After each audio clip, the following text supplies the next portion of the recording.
This is the 5th Estate Tribe of Mentors, where each week we profile voices from around the world that can inspire and make an impact to us on the continent. This is an opportunity to reflect, an opportunity to find one's Kairos moment. Kairos is an ancient Greek word meaning the right, critical, or opportune moment. The ancient Greeks had 2 words for time, chronos and kairos. The former refers to chronological or sequential time, while the latter signifies a proper or opportune time for action. Kairos time calls for action, conversion, and transformation, a change of life.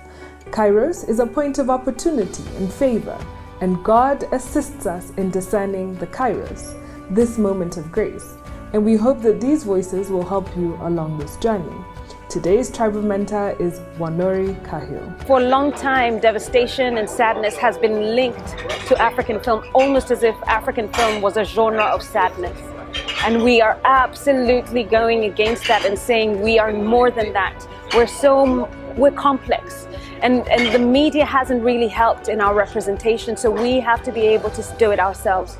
We have to be able to say we're strong, we're proud, we're loving, we're hopeful, we're glorious people. Wanuri was born 21st June 1980 in Nairobi. She's a Kenyan film director, producer, and author. Wanuri Kahiu is part of the new generation of African filmmakers. Her films have received international acclaim and have been screened in more than 100 film festivals around the world. She is also the co-founder of Afro Bubblegum, a media collective dedicated to supporting African art. See here as Wanuri explains how we are so used to narratives out of Africa being about war, poverty, and devastation. She asks, where is the fun? As she introduces the concept of Afro Bubblegum, African art that's vibrant, light-hearted, and without a political agenda. Wanuri gets us to rethink the value of all that is unserious. Kahiu explains why we need art that captures the full range of human experiences to tell the stories of Africa. So, my mother's a pediatrician. And when I was young, she'd tell the craziest stories that combined science with her overactive imagination. One of the stories she told was that if you eat a lot of salt, all the blood rushes up your legs, through your body, and shoots out the top of your head, killing you instantly. She called it high blood pressure. This was my first experience with science fiction, and I loved it. So when I started to write my own science fiction and fantasy, I was surprised that it was considered un-African. So naturally I asked, what is African? And this is what I know so far. Africa is important. Africa is the future. It is, though. And Africa is a serious place where only serious things happen. So when I present my work, somewhere will always ask, what's so important about it? How does it deal with real African issues like war, poverty, devastation, or AIDS? And it doesn't. My work is about Nairobi pop bands that want to go to space, or about 7-foot-tall robots that fall in love. It's nothing incredibly important. It's just fun, fierce, and frivolous as bubblegum, Afro bubblegum. So, I'm not saying that agenda art isn't important. I'm the chairperson of a charity that deals with films and theaters that write about HIV and radicalization and female genital mutilation. It's vital and important art, but it cannot be the only art that comes out of the continent. We have to tell more stories that are vibrant. The danger of the single story is still being realized. And maybe it's because of the funding. A lot of art is still dependent on developmental aid. So art becomes a tool for agenda. Or maybe it's because we've only seen one image of ourselves for so long that that's all we know how to create. Whatever the reason, we need a new way, and Afro Bubblegum is one approach. It's the advocacy of art for art's sake. It's the advocacy of art that is not policy-driven or agenda-driven or based on education, just for the sake of imagination. Afro bubblegum art. And we can't all be Afro bubblegumists. We have to judge our work for its potential poverty, porn pitfalls. We have to have tests that are similar to the Bechdel test. And ask questions like, are 2 or more Africans in this piece of fiction healthy? Are those same Africans financially stable and not in need of saving? Are they having fun and enjoying life? And if we can answer yes to 2 or more of these questions, then surely we're Afro bubblegumists.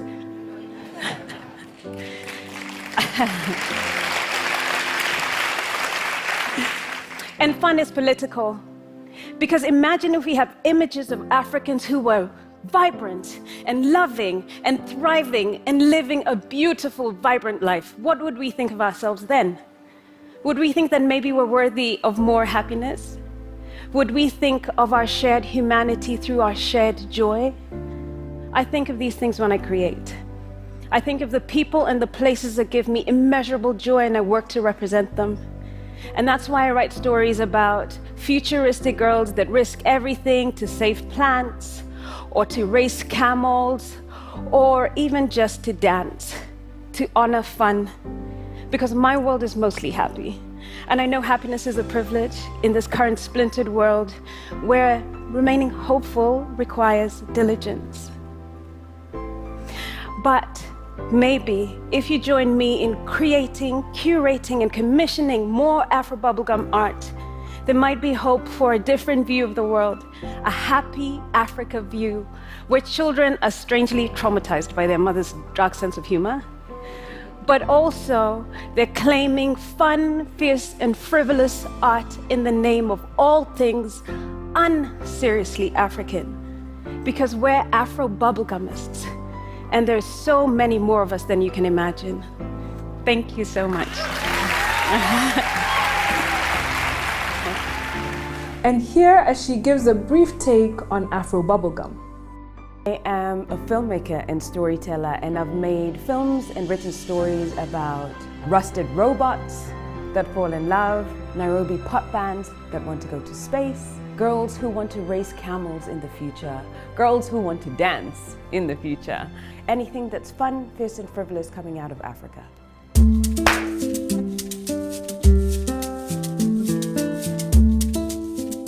A couple of years ago, I was writing a love story and I was looking for funding for it. And when I said I was looking for a love story and I approached investors, one of them said to me, if you add a rape scene, then we might be able to get you some funding.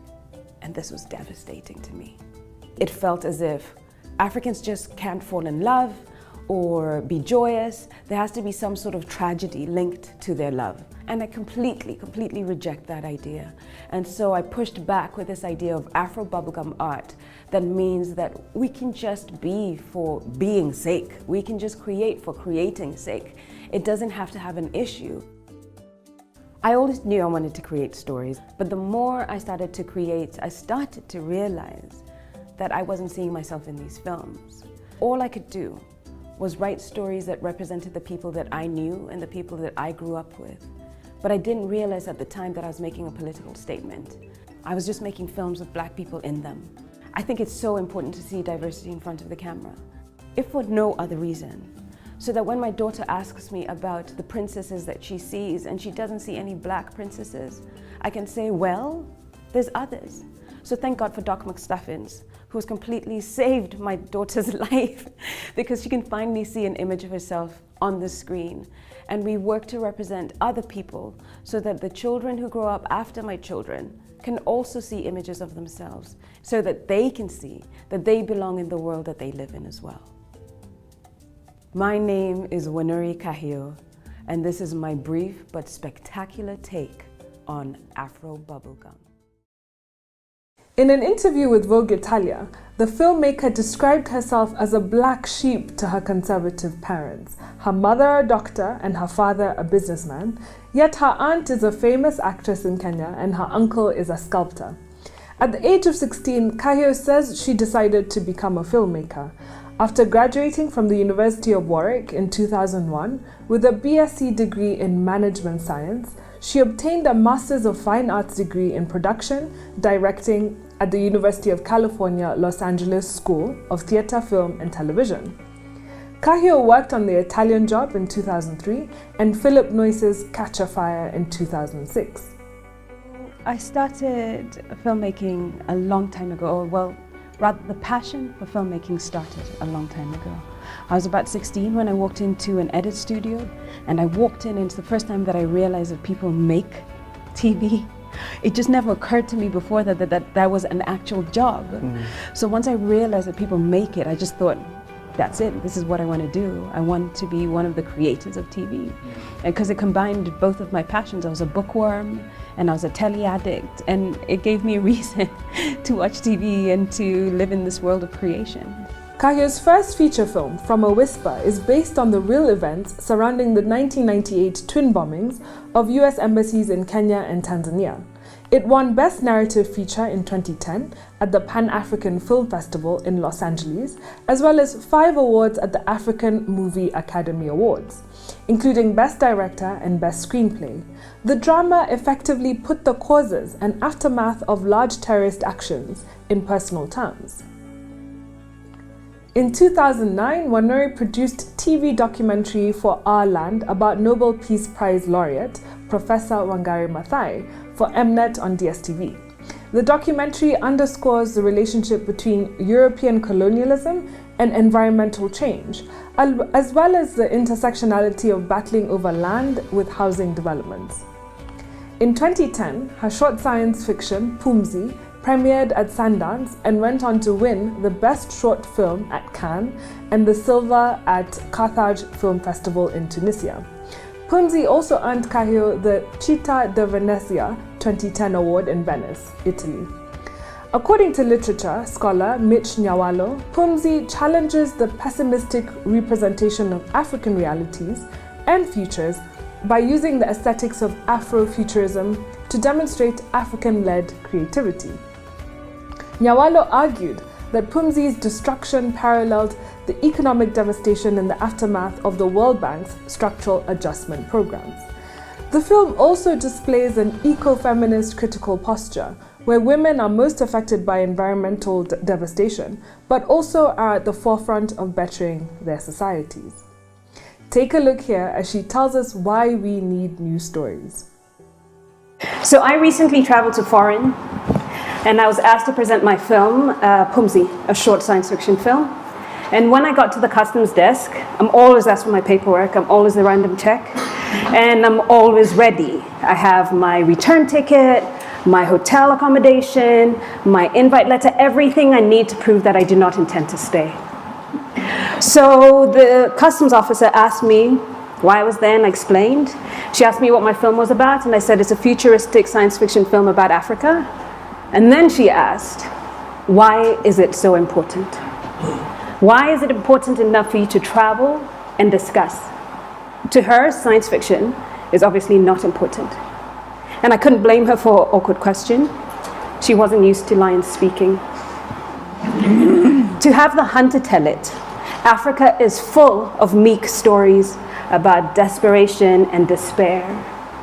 So when artists like myself offer an alternate vision, often we're asked to defend our imagination. Why do we feel we have the luxury to create? Shouldn't we be dealing with more important issues like corruption or war or AIDS or poverty? And I think this is largely because most people like to think of Africa only as the sum of its problems.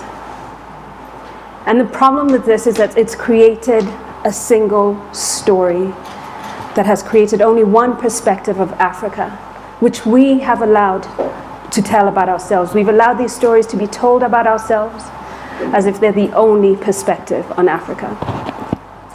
So the problem with that is that if the only stories about us are desperate and hopeless and lost, then how can we for ourselves imagine anything better than that?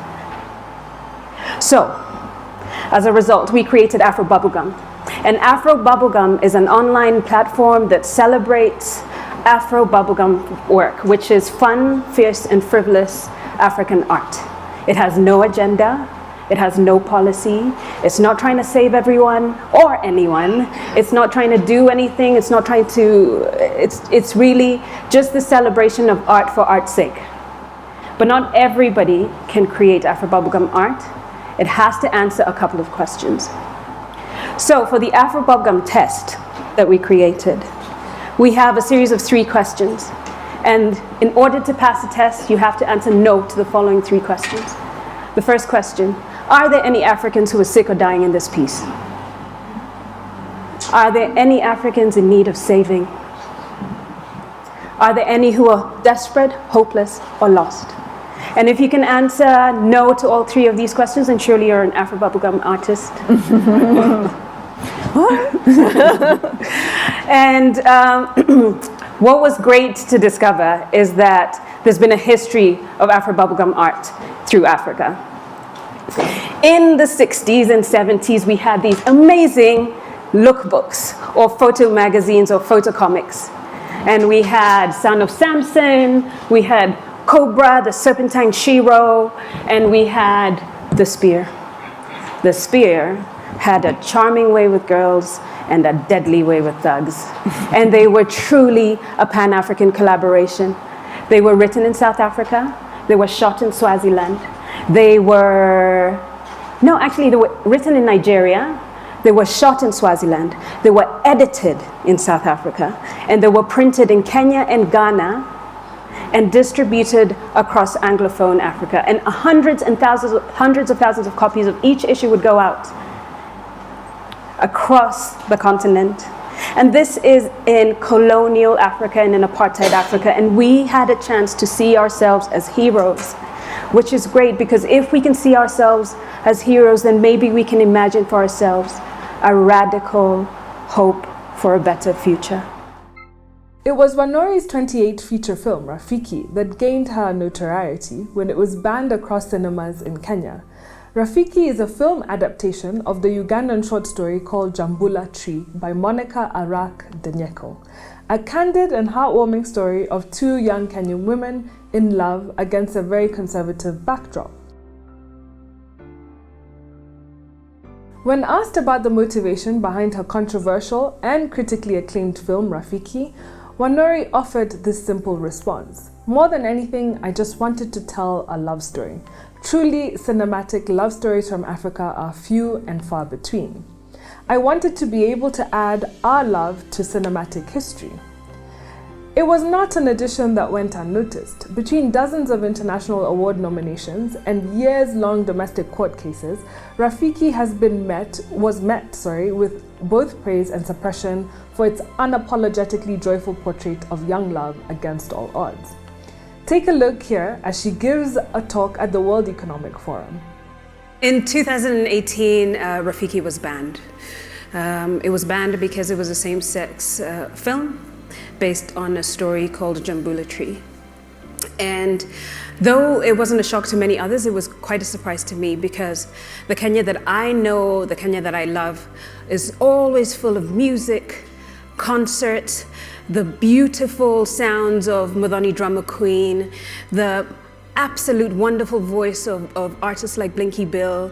I mean, we have extraordinary artists and a very, very, very active social media who call themselves KOT, Kenyans on Twitter, who do not stand for anything.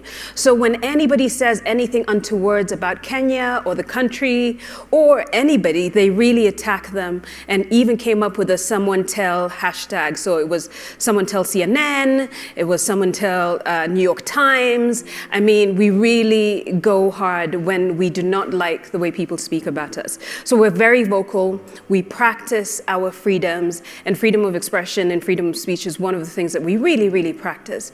So when the film was banned, I was really, really, really surprised. And what surprised me the most about the ban was the reason the Kenya Film Classification Board gave. They gave the reason that the film was not remorseful enough. They said that if I changed the ending of the film and make it more remorseful, then they would give me a rating. Because they didn't like the idea of legitimizing or normalizing the LGBT community in Kenya, which was ridiculous. But what it did, what the ban did, meant my parents couldn't see the work. They only heard an officer of the government say that my work was so absurd, was so vile, that no voting adult in Kenya could see it. That's all they heard. And then the film was banned. So even though they wanted to be able to advocate and support the work, they couldn't, because they had no concept of the work that I had done. But it also meant that it pits you against your government. It makes you feel like your work is somehow unpatriotic, because they're saying that the work that you've done cannot be seen in your own home country, and the work that you've done goes against the national norms and values of the country, which I don't believe to be so. But when they said it was remorseful, that really hurt, because one of the things I pride myself at being is an Afro bubblegumist. Now, Afro bubblegum is fun, fierce, and frivolous African art. It is art that is full of joy. It is art that is full of imagination. It is art that it just sings with hope and joy at every point. And that is what is so fabulous about this idea of Afro bubblegum. But not all art from Africa is Afro bubblegum work. In fact, we created an Afro bubblegum test, kind of like the Bechdel test, to figure out what art could be considered Afro bubblegum. And the questions that we asked are 2 or more Africans in this piece sick or dying? Are 2 or more Africans in need of saving? Are 2 or more Africans desperate, hopeless, or lost? And we found that any work that says no to any of these questions would qualify as Afro bubblegum work. But the thing is about Afro bubblegum work is that it's not only modern art. It's when you stretch back into the history of African art, African tradition, African fantasies, creation myths, they're all full of joy, they're all full of laughter, and they're not remorseful. And when I started to dig and investigate the kinds of different work that was being banned across Africa, we found that the work that was being banned was the work that was considered not remorseful. It was the work that was full of joy and hope that was being banned. In 2014, a wonderful collective called the Next Collective, who make brilliant work, made a film called Stories of Our Lives that was based on real life stories of the LGBT community in Kenya. They then fictionalized the piece and they made it into these beautiful vignettes that were released in Toronto at the Toronto Film Festival. Stories of Our Lives was banned. The producer was jailed for a hot stint. And now George Gashara, the producer of the film, says that his film now lives in exile. But the Kenya Film Classification Board does not only ban films. They have extended their parameters to banning music, musicians, statues, and even lions. There was a picture of 2 male lions mounting that circulated at one point. And what happened is the Kenya Film Classification Board said that these 2 mounting lions should be separated, should be counseled, and even suggested that they learned that behavior from tourists in the national park that they had seen and were replicating that kind of behavior. But the laws that were used to ban the films, that are used to ban art, and that are used to ban lions, are old colonial laws, are remnants of colonial laws. There were laws that were created before our Constitution in 2010. There are laws that are based on the sedition laws that banned Pan-Africanists like C.L.R. James, George Padmore, Kwame Nkrumah, and Jomo Kenyatta in the late 30s in London. where they would come and disrupt the work that the Pan-Africans were doing. They would dismantle the printing presses that created their journals that were circulated across the UK and also in Africa. But they used these laws, these sedition laws, and they continue to use these sedition laws to ban work. So in the early 1980s, one of our great, literally giants, Wanuri Kahiu's work was banned because of a comedy he created, Gahikadeda, which is I Will Marry When I Want. And it was a story about class politics, it was a story about marriage, it was a story about power dynamics. And when this play was banned after a 6-week run to a full audience, Wanuri Kahiu was jailed for 1 year without a trial and without a charge. After that, he was fired from his job at the University of Nairobi and then went into exile. So we lost one of our greats for a comedy he created, his non-remorseful work. In 2018, Dr. Stella Nyanzi was banned for a poem that she wrote against the president. And in the poem, she was protesting the death of women and the disappearance of women and the murder of women. She was also protesting the corruption that was happening. Now, the poem was a little bit risque, but she used what she called radical rudeness to arouse the work, to arouse the thoughts of leaders. But because of this poem that she wrote, Stella Nyanzi is still in jail until today. In 2017, Michael Soy, as well as 3 other artists, were commissioned by the National Museum to create pieces of work under the label Speaking the Unspeakable. But when they presented their work was considered too unspeakable to be seen, and the work itself was banned. Between 2012 and 2013, for 7 months, 2/3 of Mali had no music because it was banned. Now imagine the world where Salif Keita and Ali Toure exist, having no music from Mali, silencing the voices, silencing the art that was coming from these spaces because it was not remorseful. Imagine what that does to a nation. Imagine what that does to a culture. Imagine if we did not have that music today. How would we know, how would we experience Mali? How would we experience music coming from those regions? What I learned as a result of this is that freedom of expression is not a luxury, it's a freedom. Freedom of expression is not a luxury, it is a freedom. Now, when I voted for our Constitution on August 4th, 2010, I did it knowing that my rights as a woman were being protected.